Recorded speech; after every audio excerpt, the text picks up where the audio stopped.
Ден 3 на нашия бъдещ клас. Ето как изглежда в момента. Доста е активен и честно казано не очаквах, че толкова бързо ще се активира, защото по принцип съм го захванала около обяд, а сега е сутрин и вече е толкова активен. Така че моят съвет към вас е, когато тръгнете да захранвате квас, следете го. Следете го кога започва да се удвоява или утроява размерите, защото точно тогава трябва да бъде нахранен.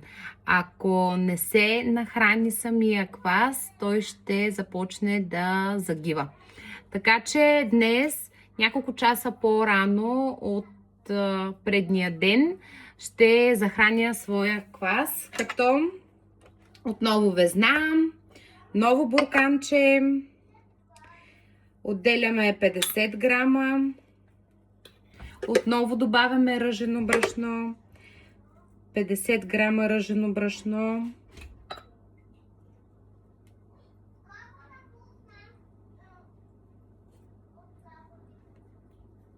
така, и 50 грама вода.